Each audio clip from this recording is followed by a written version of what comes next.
ભગવાને બે હાથે સ્તન પકડી અને પૂતનાના પ્રાણને ચૂસવા લાગ્યા છે. ભયંકર વેદના થવા લાગી, ભયંકર રાડ પાડી છે પૂતનાએ અને પોતાનું મૂળ સ્વરૂપ પ્રગટ કર્યું છે. ભયંકર અવાજ થયો છે અને પૂતના પૃથ્વી ઉપર પટકાઈ છે. ભયંકર અવાજથી યશોદાજી દોડતા દોડતા બહાર આવ્યા. જોયું તો ભયાનક પર્વત જેવડું શરીર અને એ શરીર ઉપર ભગવાન એનો સ્તન પકડી અને સ્તનપાન કરી રહ્યા છે. બધી ગોપીઓ ગોકુળવાસીઓ બધા ભેગા થયા છે. યશોદાજીને ઠપકો આપવા લાગ્યા છે કે તમને ભગવાને મોટી ઉંમરે દીકરો આપ્યો, જરા પણ તમને ભાન નથી. યશોદાજીને ઠપકો આપી બધા પોતપોતાના સ્થાને ગયા છે.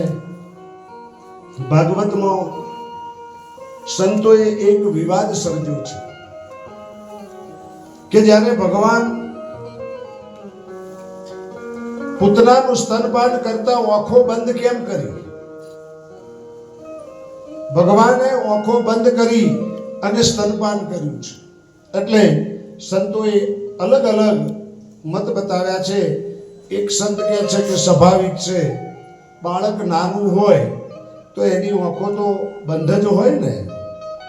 ત્યારે બીજા સંત કહે છે કે ના, થોડી વાર પહેલા તો એ રમતા હતા, આંખો ખુલ્લી હતી, પણ આંખો એટલા માટે બંધ કરી કે પૂતના એ રાક્ષસી છે, અસુરી માયા છે, એટલે દ્રષ્ટિ જ્યોત્યો અપાય નહીં. દ્રષ્ટિ જ્યોત્યો ના અપાય. જ્યોત્યો જો આપણે દ્રષ્ટિ આપીએ તો આપણને દ્રષ્ટિ દોષ લાગે છે અને દ્રષ્ટિ દોષ લાગે એટલે આપણું મન બગડે છે અને મન બગડે ને એટલે આખો મનખો બગડે છે. દ્રષ્ટિ જ્યોત્યો ના અપાય, દ્રષ્ટિ આપવાથી મન બગડે છે.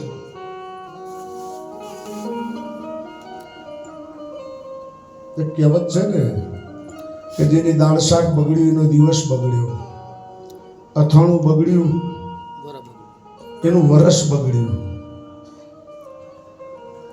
આગળ નથી કેવું. જેનું બૈરું બગડ્યું એનો ભાવ બગડ્યો.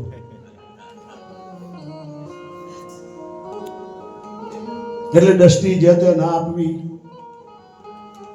ત્યારે ત્રીજા સંત કહે છે કે ના ના, એવું કારણ નથી.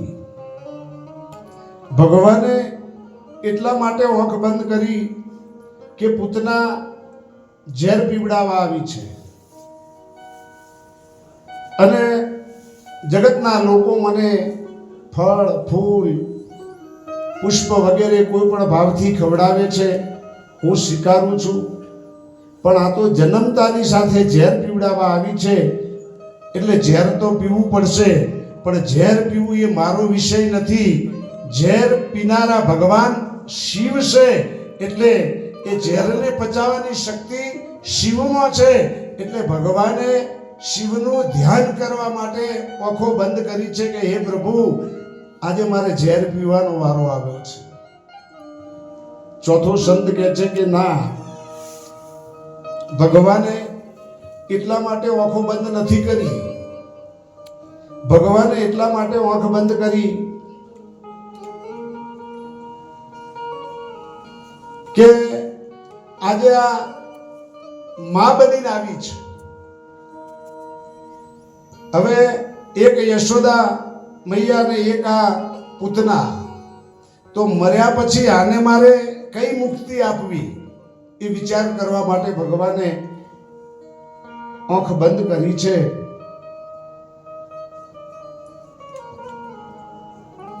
એક સંત કહે છે કે ના ના ના, બીજું કારણ છે. સંતોએ અનેક મત બતાવ્યા છે. ભગવાને એટલા માટે આંખ બંધ કરી કે આ મને વિષપાન કરાવવા આવી છે, પણ અંતકાળે મારું નામ લઈ અને એ મરે છે, મારા હાથે મરવા આવી છે, ભવસાગર તરવા આવી છે. તો આનું આગલા જન્મનું એવું તે કયું પુણ્ય છે કે જે આ અસુરી અવસ્થામાં મારું નામ લઈ અને મરે છે, એટલે એનો પુનર્જન્મ જોવા માટે ભગવાને આંખો બંધ કરી છે.